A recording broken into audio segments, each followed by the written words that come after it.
برادران معظم، خواہران محترم، آج کی گزارش کا عنوان ہے، جیسا کہ آپ نے سماعت فرمایا، علم سیرت، آغاز، ارتقاء، تدوین اور توسیع۔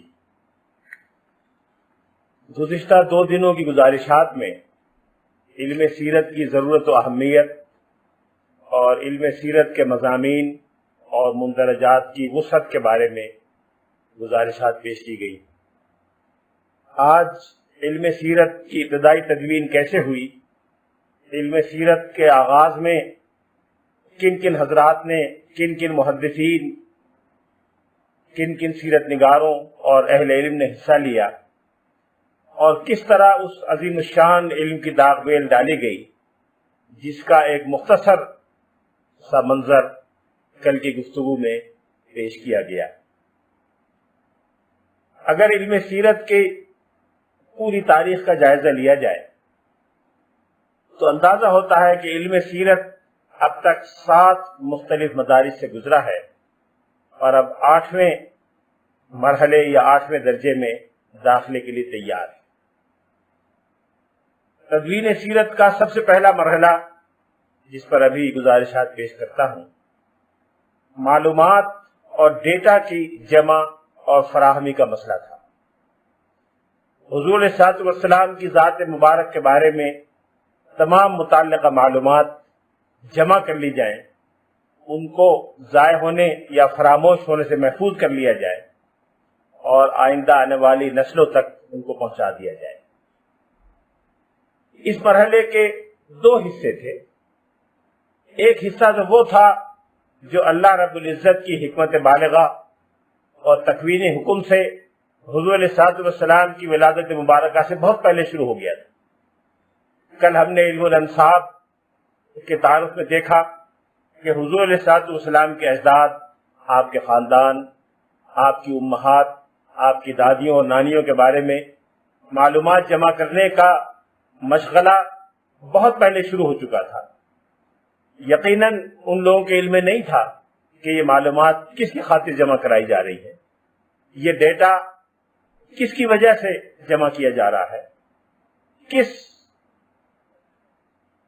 کے جمال کو سامنے لانا مقصود ہے کہ یہ سارے پردے ایک ایک کر کے ہٹائے جا رہے ہیں۔ لیکن وہ ساری معلومات انہی حضرات کے ہاتھ میں جمع ہوئی جن کے علم میں یقیناً یہ بات نہیں تھی کہ وہ یہ کام کیوں کر رہے ہیں۔ یہ سلسلہ ہم کہہ سکتے ہیں کہ رسول اللہ صلی اللہ علیہ وسلم کی وفات تک جاری رہا۔ اسی کا پہلے مرحلے کا دوسرا مرحلہ ہم کہہ سکتے ہیں کہ یہ حضور علیہ السلام کے دنیا سے تشریف لے جانے کے فوراً بعد شروع ہوا، اور جب تک صحابہ کرام دنیا میں موجود رہے اس وقت تک جاری رہا۔ آخری صحابی کا انتقال کب ہوا، اس کے بارے میں محدثین میں تھوڑا سا اختلاف ہے، لیکن عام طور پر محدثین کی رائے یہ ہے کہ 105 یا 106 ہجری میں آخری صحابی دنیا سے رخصت ہو گئے، اور اس کے بعد صحابہ کرام کے ذریعے آنے والی معلومات کا راستہ بند ہو گیا۔ پھر تدوین سیرت کا دوسرا مرحلہ شروع ہوا، جس کو ہم دور تدوین و ترتیب کہہ سکتے ہیں۔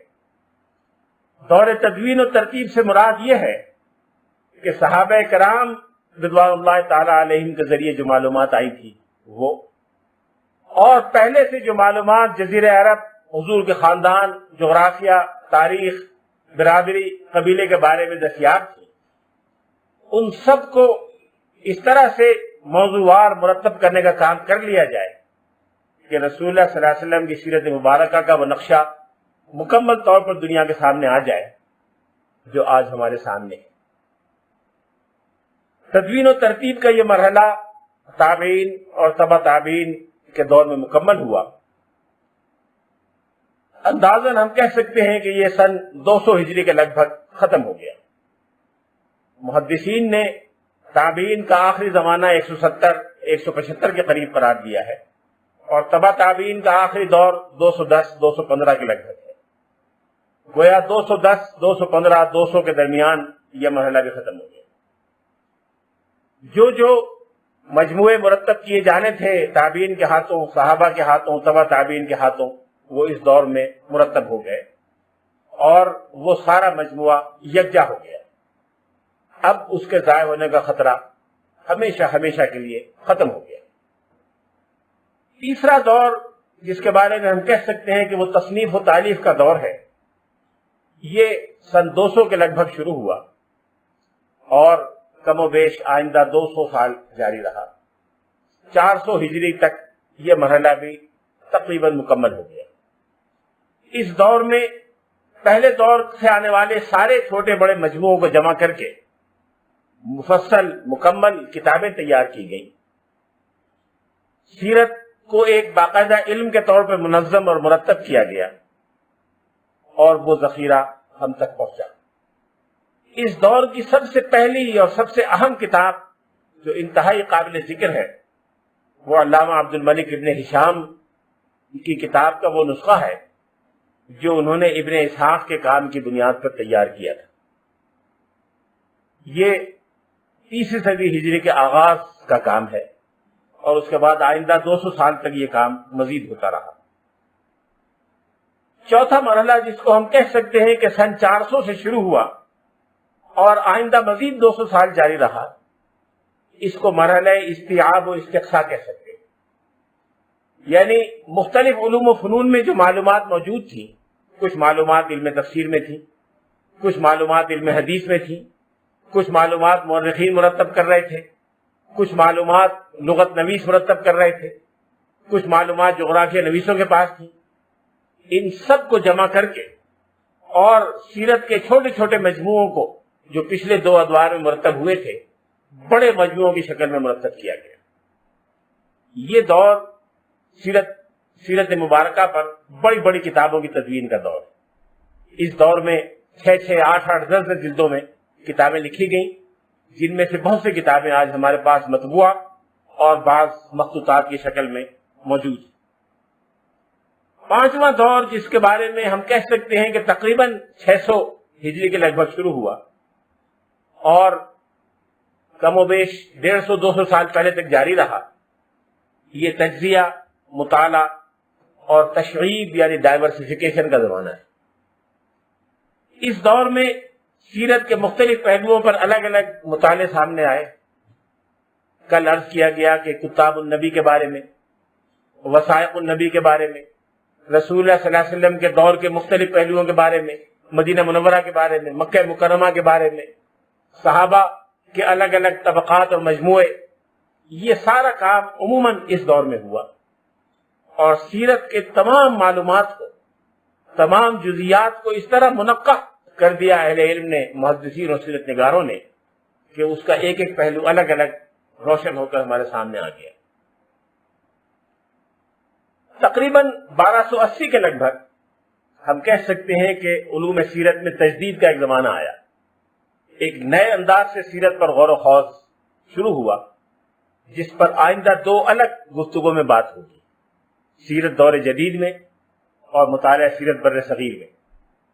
یہ وہ زمانہ ہے کہ مغربی دانشوروں نے سیرت کے بارے میں اظہار خیال کیا، بہت سے سوالات ایسے اٹھائے جو پہلے مسلمان سیرت نگاروں کے سامنے نہیں تھے، اس لیے کہ وہ ایک دوسرے انداز سے سیرت پر کام کر رہے تھے۔ جو شخص اپنا سمجھ کر سیرت پر کام کرے گا اس کا انداز اور ہوگا، جو پرائی نظر سے دیکھے گا اس کا انداز اور ہوگا، جو اندر بیٹھ کر لکھے گا وہ اور انداز سے لکھے گا، جو باہر سے دیکھ کے لکھے گا وہ اور انداز سے لکھے گا۔ پھر موافقانہ اور مخالفانہ نظروں سے دیکھنے میں فرق پیدا ہو جاتا ہے۔ جو بدنیتی سے دیکھے گا وہ اور سوالات اٹھائے گا، جو نیک نیتی سے مطالعہ کرے گا اس کے ذہن میں اور سوالات پیدا ہوں گے، جو دشمنی کی نظر سے کمزوریاں تلاش کرنے کے لیے دیکھے گا وہ اور طرح کے مسائل میں الجھ جائے گا۔ ان اسباب کی بنا پر مغربی مصنفین نے بہت سے سوالات اٹھائے۔ بعض سوالات حقیقی سوالات تھے، بڑے علمی سوالات تھے، جن کا جواب علماء اسلام نے، سیرت نگاروں نے اور محدثین نے دیا اور سیرت کے فن کو ایک نئی جہت یعنی ڈائمنشن سے آراستہ کیا۔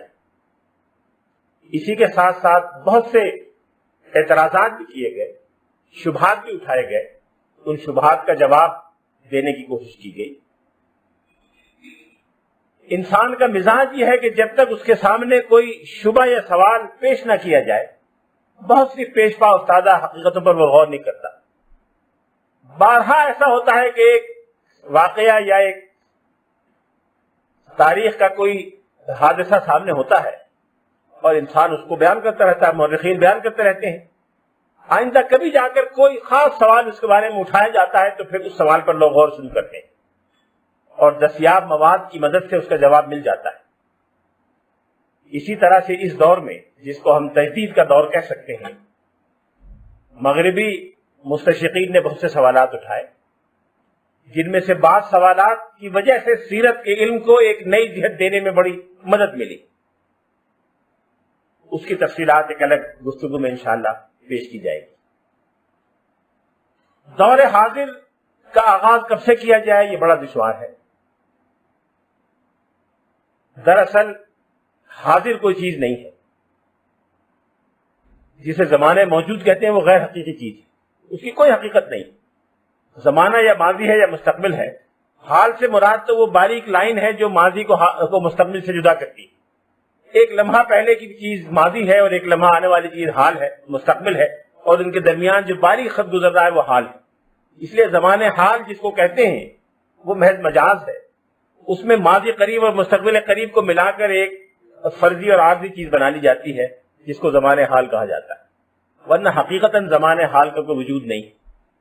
اس لیے زمانے حال پر جب بات کی جائے سیرت النبی کے حوالے سے تو ماضی قریب میں جو کچھ ہوا اور مستقبل قریب میں جو ہونے کی امید ہے وہ زمانے حال ہے، اس کے بارے میں انشاءاللہ گفتگو ہوگی۔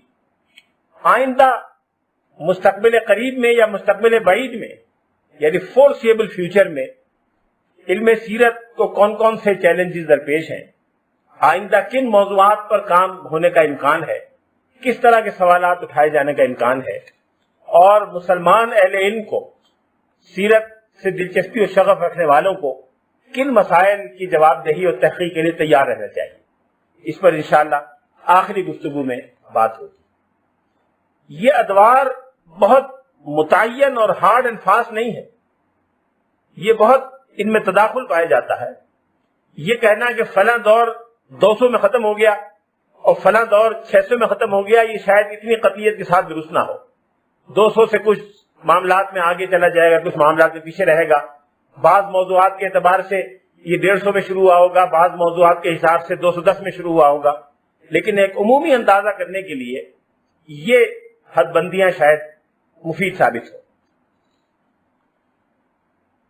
کل میں نے اشارتاً عرض کیا تھا کہ اپنے اکابر اور اپنے اسلاف کے کارناموں سے دلچسپی لینا، ان کو محفوظ رکھنا، خاص طور پر آئندہ نسلوں میں اعتماد پیدا کرنے کے لیے ان کو بیان کرنا، یہ عرب میں ایک طویل عرصے سے مروج تھا۔ یہ وہ چیز تھی جس کو ایام العرب کہتے تھے، اور ہر عرب قبیلہ اس طرح کے ایام جو اس سے متعلق تھے ان کو محفوظ رکھتا تھا۔ ہر بڑے بڑے قبیلے کے ایام مشہور ہیں، قریش کے ایام مشہور ہیں، ربیعہ کے ایام مشہور ہیں، مزریوں کے مشہور ہیں، شمال اور جنوب، مشرق و مغرب کے بڑے بڑے عرب قبائل کے ایام کی تفصیلات عربی ادب میں اور قدیم تاریخ کی کتابوں میں موجود ہیں۔ جہاں ہر قبیلہ اپنی کامیابیوں اور کارناموں کی تفصیلات محفوظ رکھتا تھا اور بیان کرتا تھا، ان کارناموں کے دوران یا ان کارناموں پر تبصرے کی خاطر جو شعر کہے گئے، قصائد کہے گئے، وہ بھی ان کا حصہ تھے اور محفوظ رکھے جاتے تھے۔ اسی طرح دوسرے قبائل کی شکست اور ناکامیوں کی تفصیلات بھی محفوظ رکھی جاتی تھی تاکہ آئندہ اس قبیلے کے خلاف اقدام کرنے میں ان سے مدد ملے۔ جو کردار آج صحافت ادا کرتی ہے کہ جس کو اٹھانا ہو اٹھا سکتی ہے، جس کو گرانا ہو گرا سکتی ہے، جس کو شہرت دینی ہو ذرائع ابلاغ شہرت دے دیتے ہیں، جس کے بارے میں منفی رائے قائم کرنی ہو ذرائع ابلاغ منفی رائے بھی قائم کر سکتے ہیں، یہ کردار بڑی حد تک اس زمانے کے شاعر ادا کیا کرتے تھے۔ ہر بڑے قبیلے کا ایک شاعر ہوتا تھا، ہر بڑے قبیلے کے ایام اس شاعر کی زبان سے قصائد کی شکل میں ادا ہوتے تھے۔ قبیلے کا بچہ بچہ ان قصائد کو یاد رکھتا تھا اور وہ قصائد ایک فخریہ موقع پر بیان کیے جاتے تھے۔ اسی طرح سے صحابہ کرام نے اس رواج اور طریقہ کار کو سامنے رکھتے ہوئے ایام النبی ہم کہہ سکتے ہیں یا ایام الرسول کے بارے میں تفصیلات جمع کی، ان کو محفوظ رکھا۔ ان ایام کے بارے میں شعراء صحابہ نے جو قصائد لکھے تھے، سیدنا حسان بن ثابت شاعر دربار رسالت کہلاتے ہیں، ان کے قصائد ہیں۔ حضرت عبداللہ بن رواحہ شاعر کے قصائد ہیں، حضرت کعب بن مالک شاعر کے قصائد ہیں۔ اسی طرح سے جو صحابہ شعراء نہیں تھے وہ بھی کبھی کبھی شعر کہہ دیا کرتے تھے، ان سب کے اشعار بھی محفوظ ہیں اور ان واقعات کے ساتھ قدیم کتب سیرت میں بیان ہوئے۔ ایسے شعراء بھی تھے کہ جو پہلے رسول اللہ صلی اللہ علیہ وسلم کی مخالفت میں پیش تھے، بعد میں حمایت میں سامنے آئے، ان کے دونوں ادوار کے نمونے محفوظ ہیں۔ حضرت کعب بن زہیر جو اپنے مشہور قصیدے کی وجہ سے مشہور ہیں، قصیدہ بان السعاد، ان کے پہلے دور کا کلام بھی معروف اور مشہور ہے، دوسرے دور کا کلام بھی محفوظ اور مشہور ہے۔ مشہور شاعر اور قبائلی سردار ابو سفیان، جن کا بہت تذکرہ کتب حدیث میں آتا ہے، اور بہت سے طلبہ ان کو ابو سفیان ابن حرب حضرت معاویہ کے والد سے کنفیوز کر دیتے ہیں۔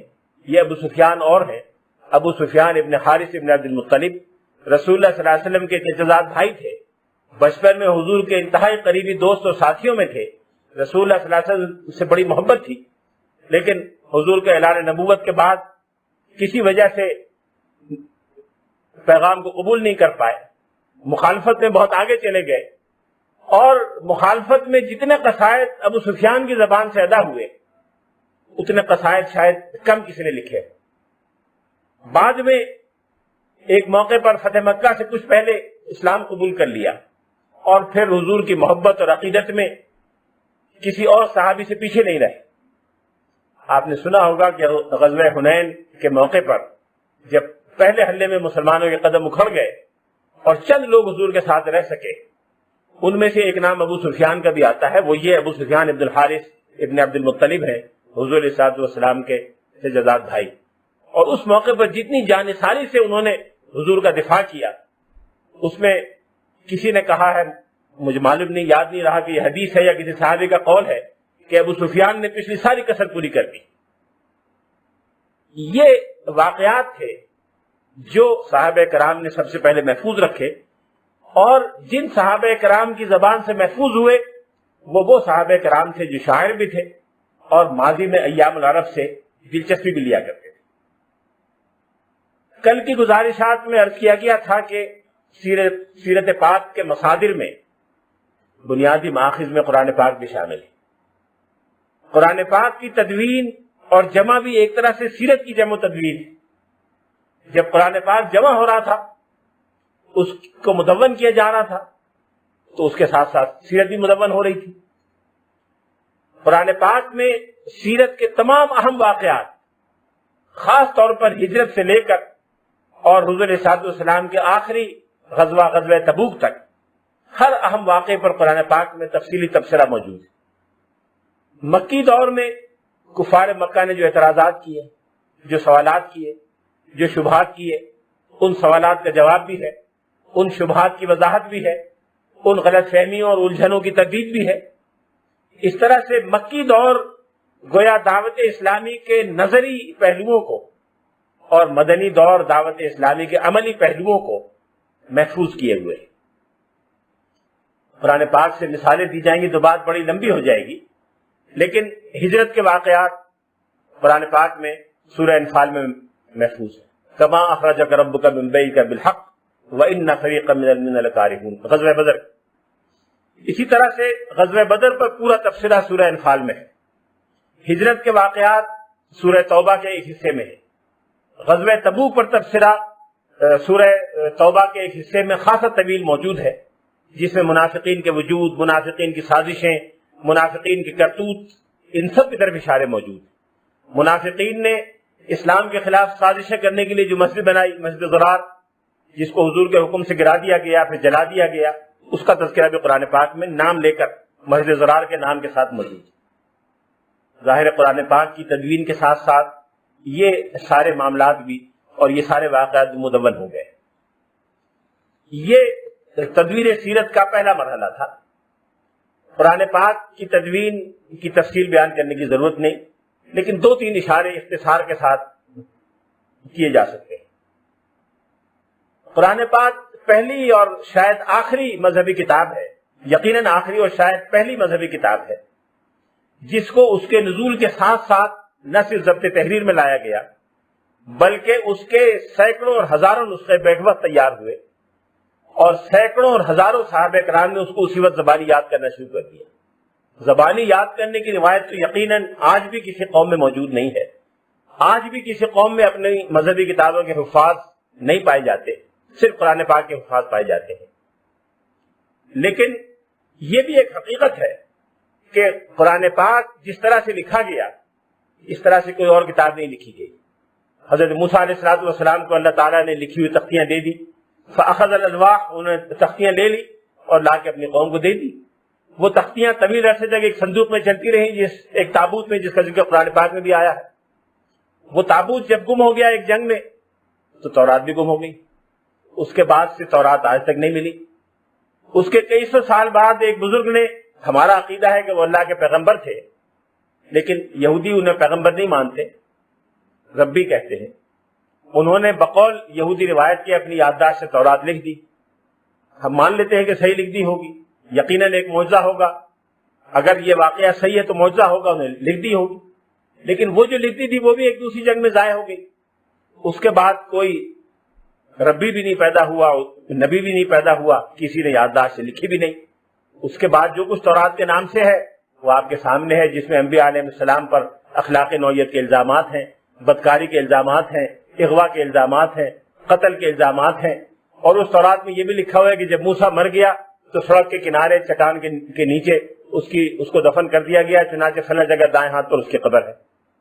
یقیناً یہ وہ کتاب نہیں ہو سکتی جو حضرت موسیٰ علیہ السلام کو لکھی ہوئی دی گئی تھی، اس لیے کہ اس میں ان کی قبر کا واقعہ بھی بیان ہے، ان کے انتقال کا قصہ بیان ہوا ہے۔ یہ کیفیت ہے دوسری کتابوں کی۔ حضرت عیسیٰ علیہ السلام نے انجیل کو لکھوایا ہی نہیں، اس کا پیغام زبانی ہی چلتا رہا اور انہوں نے زبانی ہی پیغام کو پہنچانے پر اکتفا کیا۔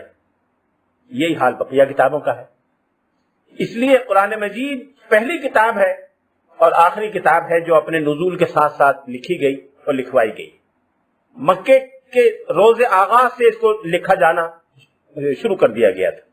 ایک واقعے کی طرف یاد دلانا مقصود ہے جو ہم میں سے شاید سب نے پڑھا ہوگا، وہ حضرت عمر فاروق کے قبول اسلام کا واقعہ ہے۔ حضرت عمر فاروق جب قبول اسلام جس دن ان کا ہونا تھا اور وہ غصے سے اپنی بہن کے گھر گئے کہ بہن اور بہنوئی سے بات پوچھ کریں کہ وہ اس نئے مذہب میں کیوں داخل ہوئے ہیں، تو وہاں کیا ہو رہا تھا۔ ان کو ایک آواز اندر سے سنائی دی جس کو سن کر وہ غصے سے اندر گئے، اور وہاں ایک صحابی حضرت خباب بن الارت کاغذ کا ایک پرزہ لیے ہوئے سورہ طٰہٰ کی ابتدائی آیات ان کے بہن اور بہنوئی کو پڑھا رہے تھے۔ بہن نے وہ کاغذ یا جس چیز پہ وہ لکھی ہوئی تھی وہ اپنے گھٹنے کے نیچے رکھ لیا۔ حضرت خباب کمرے کے اندر ایک دوسرا کمرہ تھا، اس میں چھپ گئے اور حضرت عمر کو اندر بلا لیا گیا۔ اس واقعے سے یہ پتہ چلتا ہے کہ رسول اللہ صلی اللہ علیہ وسلم کے زمانے میں مکہ مکرمہ کے انتہائی مشکل دور میں اور انتہائی پریشانی کے زمانے میں اس کا اہتمام تھا کہ جیسے جیسے قرآن پاک کی آیات نازل ہوتی جائیں ان کو لکھا جائے، ان کو گھر گھر پہنچا دیا جائے، اور ایک معلم ہر گھر میں جا کر اس جز کی تعلیم دے دے اور تحریری ذخیرہ بھی ان کو فراہم کر دے۔ ہم کہہ سکتے ہیں کہ یہ پہلی اوپن یونیورسٹی تھی جس میں یونٹ بھی لکھے جا رہے تھے، طلبہ کو یونٹ پہنچائے جا رہے تھے درسی، اور ایک موبائل معلم لوگوں کے گھروں میں جا کے مختلف اوقات میں انہیں قرآن پاک پڑھاتا تھا۔ مکی دور تک تو یہ رہا، مدنی دور میں پھر اس کا انتظام سرکاری سطح پہ ہوا، اور رسول اللہ صلی اللہ علیہ وسلم وقتاً فوقتاً صحابہ کرام کو بلا کر اس وقت تک جتنے اجزاء قرآن پاک کے نازل ہوتے تھے ان کو سنا کرتے تھے اور دوبارہ اس کو مرتب کرایا کرتے تھے۔ قرآن پاک میں ایک جگہ آیا ہے کہ وقالوا اساطیر الاولین اکتتبها علیہ تملا علیہ بکرۃ واصیلا۔ ایک جگہ ہے کہ ان پر صبح شام ان کو پڑھ کے سنائی جاتی ہے اور اکتتبها یہ لوگوں سے لکھواتے ہیں۔